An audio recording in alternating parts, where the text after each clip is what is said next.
मालाइजेशन syndrome ये GIT का एक डिसऑर्डर होता है। पीडियाट्रिक्स में मेनली देखने को मिलता है, तो पीडियाट्रिक डिसऑर्डर है ये।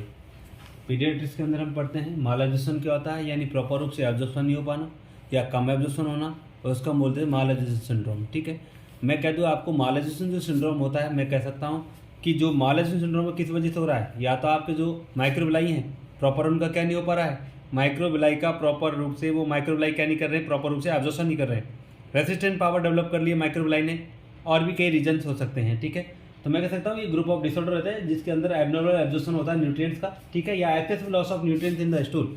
स्टूल के अंदर हम बहुत ज़्यादा न्यूट्रिएंट्स का क्या कर देते हैं, लॉस कर देते हैं। वो क्या कहलाता है, आपके मालाइजेशन सिंड्रोम कहलाता है। कारण क्या होता है, मेनली कारण 4 होते हैं, जैसे सीलिएक डिजीज होगी, लैक्टोलोज इंटॉलरेंस हो गया है, सिस्टिक फाइब्रोसिस हो गया है, रिड्यूस बाइल सिक्रेशन हो गया है। सीलिएक डिजीज क्या होती है, ग्लूटीन प्रोटीन की वजह से हमारे जो बावल है उसके अंदर इरिटेशन देखने को मिले, एलर्जी देखने को मिले, उसको बोलते हैं सीलिएक डिजीज।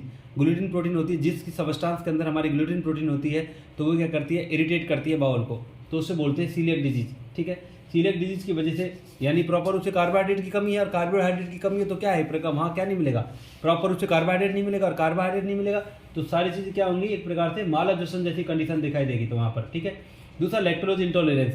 ये लैक्टोलोज इंटॉलरेंस है, ये लैक्टोलोज इंटॉलरेंस में क्या होता है, यहाँ पर प्रॉपर रूप से लैक्टोलोज उसका इंडाइजेशन हो रहा है, प्रॉपर रूप से लैक्टोलोज क्या नहीं हो पा रहा है, एब्जॉर्प्शन नहीं हो पा रहा है, या जब डाइजेशन ही प्रॉपर नहीं होता है एब्जॉर्प्शन नहीं हो पाएगा, तो इंटॉलरेंस यानी वहाँ पर लैक्टोलोज की भी एलर्जी देखने को मिलती है इंटेस्टाइन में, तो वहाँ पर क्या होगा, माल एब्जॉर्प्शन सिंड्रोम होगा। सिस्टिक फाइब्रोसिस ये एक प्रकार से ऑटोसोमल रिसेसिव डिसऑर्डर है। इसके अंदर क्या हो जाता है, एक्सोक्राइन जो ग्लैंड है वो सीएफटीआर की वजह से उसका जो एक्सोक्राइन का सीक्रेशन है वो थिक हो जाता है, उसको बोल देते हैं सिस्टिक फाइब्रोसिस। और सिस्टिक फाइब्रोसिस जो होता है, अगर इसकी कंडीशन देखने मिलेगी तो मालाइजेशन सिंड्रोम जैसी कंडीशन डेवलप होगी। रिड्यूस बाइल सिक्रेशन, बाइल का सिक्रेशन कम हो गया है, बाइल का सिक्रेशन कम हो गया लीवर की प्रॉब्लम की वजह से, या फिर गॉल ब्लैडर की कमी की वजह से, या फिर हमारा जो बाइलरी ट्रैक्ट है, बाइलरी ट्रैक्ट कैसा होता है, बाइलरी ट्रैक्ट की अगर मैं बात करूँ, जो बाइल है, जैसे आपका इंटेस्टाइन है, मैं आपको बता दूं ये आपका लीवर है, और लीवर से हम देखने को मिलते हैं, मान चलो ये लीवर है, और लीवर के अंदर से क्या निकलता है, ये आपकी कॉमन हेपेटिक डक्ट निकलती है, right and left common hepatic duct, और इसमें क्या होता है, ये गॉल ब्लैडर में चला गया, इधर से कॉमन बाइल डक्ट में आ गया, इधर ये पैनक्रियाज होता है, इधर से ये लेके आ गया, और जाकर ये इंटेस्टाइन में खुल जाएगा, और इंटेस्टाइन जब ओपन होगा तो इस बाइलरी ट्रैक्ट के अंदर क्या हो जाता है, कोई ऑब्स्ट्रक्शन हो जाए, इस बाइलरी ट्रैक्ट के अंदर ऑब्स्ट्रक्शन हो जाए तो किसी प्रकार से कोई भी यहाँ सबस्टेंस आगे नहीं बढ़ पाएगा, ना तो पैनक्रियाज का बढ़ पाएगा, ना ही आपके गॉल ब्लैडर से जाने वाला बाइल है, या ना ही आपके पेनिट्रिक जो जूस है वो पहुंच पाएगा। दूसरा आपका क्या होता है, यहाँ से जो निकलता है ये बाइल के साथ में क्या आता है आपके, वो आता है एल्ब्यूमिन, और ये जो एल्ब्यूमिन है ये एल्ब्यूमिन भी प्रॉपर रूप से बाहर नहीं जा पाएगा। ठीक है ना, तो एल्ब्यूमिन नहीं जा पाएगा तो जॉन्डिस जैसी कंडीशन में डेवलप हो जाती है। तो हमने देखा यहाँ पर क्या है, रिड्यूस बाइल सिक्रेशन, बाइल का सिक्रेशन कम हो गया तभी माल एब्जॉर्प्शन सिंड्रोम होगा, और बाइल का सिक्रेशन नहीं होगा यानी बाइल नहीं मिलेगा तो एमल्सिफिकेशन नहीं होगा, किसका, फैट का, और फैट का एमल्सिफिकेशन नहीं होगा, प्रॉपर रूप से क्या नहीं हो पाएगा, आपके फैट का डाइजेशन प्रॉपरली नहीं हो पाएगा, जिसकी वजह से क्या होगा, माल एब्जॉर्प्शन सिंड्रोम जैसी कंडीशन डेवलप होगी। इसके अलावा और भी कई कारण से, जैसे आपको बता दूं, जैसे इंटेस्टाइनल ट्यूमर है। ठीक है, इंटेस्टाइनल ट्यूमर की वजह से इंटेस्टाइन को ट्यूमर होगी तो कहीं की अफेक्ट करेगी, और अफेक्ट करेगी तो एब्जॉर्प्शन प्रॉपर नहीं हो पाएगी। इंफ्लेमेटरी बाउल डिजीज होती है, इसके अंदर क्या हो जाता है, इसके अंदर जो क्रॉन्स डिजीज जैसी कंडीशन हो जाती है ना, इस तरह से कई डिजीज होती है, तो इस वजह से भी क्या होता है, प्रॉपर रूप से एब्जॉर्प्शन नहीं होगा। इरिटेबल बाउल डिजीज, बाउल हमारी इरिटेट हो रही है तो इस तरह की डिजीज है, तो बार बार में क्या होगा, फ्रीक्वेंटली पास आउट स्टोर करेंगे हम, बार बार में बाहर निकाल देगी इंटेस्टाइन या बाउल। ठीक है, तो वहाँ पर क्या होगा, एक प्रकार से मालाइजेशन सिंड्रोम यानी प्रॉपर रूप से एब्जॉर्प्शन नहीं मिला है। ठीक है, डायबिटीज मेलाइटिस हो रही है, डायबिटीज मेलाइटिस कंडीशन यानी क्या होता है, हाइपोग्लाइसीमिया और हाइपरग्लाइसीमिया। हाइपरग्लाइसीमिया बोले तो ब्लड के अंदर ग्लूकोज की मात्रा ज़्यादा बढ़ जाए। ठीक है, ज़्यादा बढ़ जाएगी तो क्या नहीं होगा, वहाँ पर इंसुलिन की कमी है, जिस वजह से ग्लूकोज की मात्रा आपकी किस में बढ़ रही है, ये आपकी बढ़ रही है उसके अंदर ब्लड के अंदर, लेकिन प्रॉपर सेल में नहीं पहुंच रही, सेल में नहीं पहुंची तो वेट लॉस होगा, वेट लॉस होगा तो उस कंडीशन में क्या होगा, मालाइजेशन सिंड्रोम यानी प्रॉपर सेल के अंदर जो ग्लूकोज या जो आपका कार्बोहाइड्रेट प्रॉपर रूप से पहुंचेगा नहीं पहुंचेगा तो हम मालाइजेशन सिंड्रोम जैसी कंडीशन कहलाएगी। ठीक है, दूसरा आपके कार्सिनोमा होता है, किसका, पैनक्रियाज का। अगर पैनक्रियाज का कोई कार्सिनोमा हो जाए तो वहाँ पर प्रॉपर रूप से क्या नहीं बन पाएगा, आपके पैनक्रियाटिक जूस नहीं बन पाएगा, या मैं कह दूँ एक प्रकार से इंफ्लेमेशन हो जाएगा। मैं कह सकता हूँ एक प्रकार से उसके अंदर ऑब्स्ट्रक्शन भी हो जाए, तो ऑब्स्ट्रक्शन हो जाए जिसकी वजह से पैनक्रियाटिक जूस नहीं निकलेगा तो हमारे फैट का डाइजेशन, इस तरह प्रोटीन वगैरह का डाइजेशन प्रॉपरली नहीं होगा, प्रोटीन फैट वगैरह का डाइजेशन नहीं होगा तो वहाँ पर क्या होगा, स्टेटोलॉजी जैसी कंडीशन डेवलप हो जाएगी, और प्रोटीन हमारी बॉडी को नहीं मिलेगी तो मालाइजेशन सिंड्रोम कहलाएगा। ठीक है, मालाइजेशन सिंड्रोम हो जाएगा। क्रॉन डिजीज होती है, क्रॉनिक पैनक्रियाटाइटिस, ये पैनक्रियाटाइटिस आपका एक्यूट और क्रॉनिक हो, ये भी लंबे समय से हो रहा है, तो आपकी जो कंडीशन यहाँ हो रही थी वहाँ भी देखने को मिलेगी।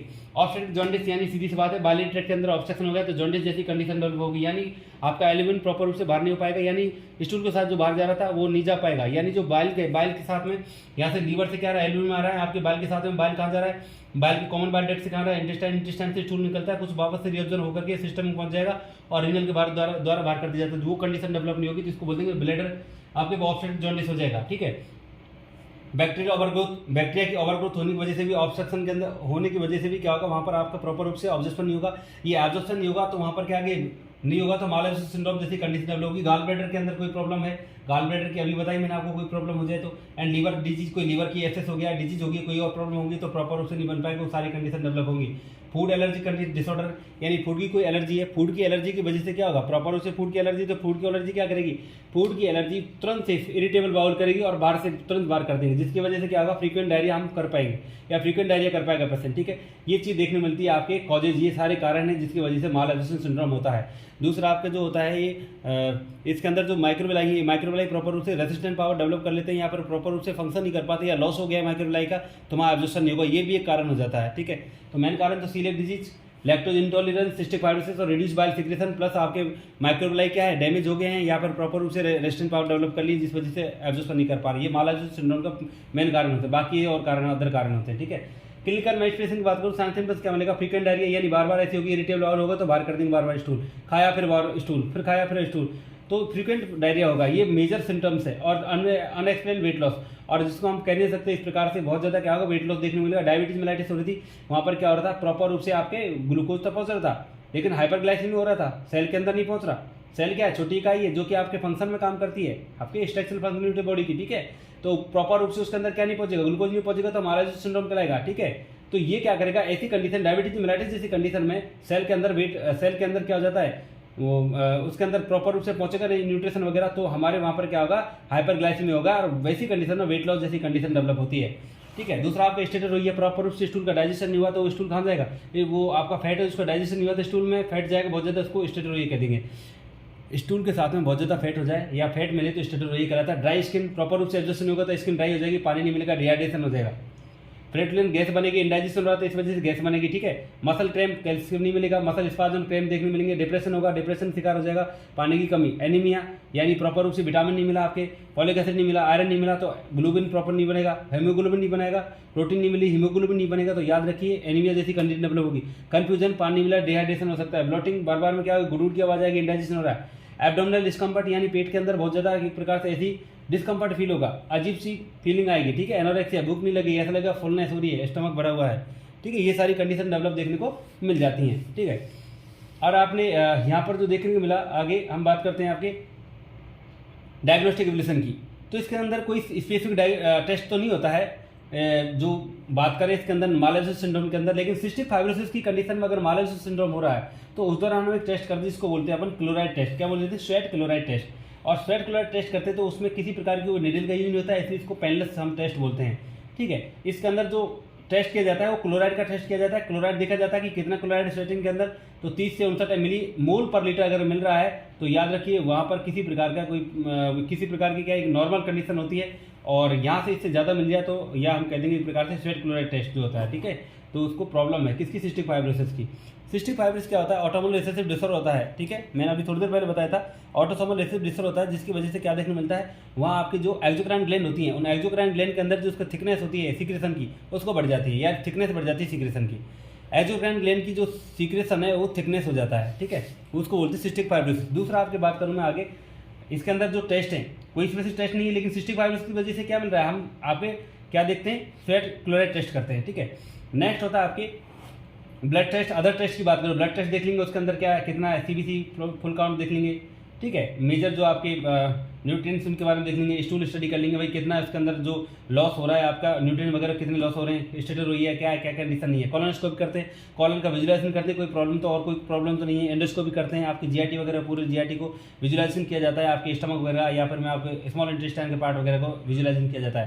कंप्यूटेड टोमोग्राफी स्कैन की जाती है, सीटी स्कैन, जिसके अंदर पता लगा जाता है कोई ऑब्स्ट्रक्शन नहीं हो रहा है और कोई प्रॉब्लम तो नहीं है, माइक्रोवेव वगैरह कोई भी इस तरह की इंप्रेशन देखने को मिले तो उसको चेक किया जाता है। ठीक है, और नेक्स्ट आपका आता है एक प्रकार से मैनेजमेंट। अब मैं बात करता हूँ मैनेजमेंट की, तो क्या क्या मैनेज करेंगे। एनालिसिस, पेन बहुत ज़्यादा हो रहा है, प्रॉब्लम क्रिएट हो रही है, एनालिसिस के एंटी आपके क्या होता है, एनालिसिस में डाइक्लोफिक सोडियम या फिर आपके एक्लोफिक सोडियम दी जाती है। सीवियर पेन होता है तो उसको ट्रेमाडोल देंगे, और ट्रेमाडोल देंगे सीवियर पेन के अंदर, तो यहाँ पर आपका क्या होता है एक प्रकार से एनालिसिस हो जाती है। एंटीबायोटिक यानी हमने बोला था आपको ओवरग्रोथ किसकी हो रही है, बैक्टीरिया ओवरग्रोथ हो रही है, तो ज़्यादा ग्रोथ हो रही है उसको एंटीबायोटिक देंगे। बैक्टीरिया ग्रोथ हो रही है उसको मारने के लिए न्यूमाइसिन, टेट्रासाइक्लिन और क्लोरामफेनिकोल जैसी मेडिसिन का यूज करते हैं हम। दूसरा होता है एंटीप्लेटलेट ड्रग का यूज करते हैं, यानी बहुत ज़्यादा क्या होता है प्लेटस पास हो रहा है, तो सेमेटिकोन नाम की ड्रग आती है प्लेटस को कम करने के लिए, ठीक है। इंडाइजेशन होने की वजह से प्लेटस होता है, प्लेटस को कम करने के लिए सेमेटिकोन ड्रग दे देंगे अपन, ठीक है।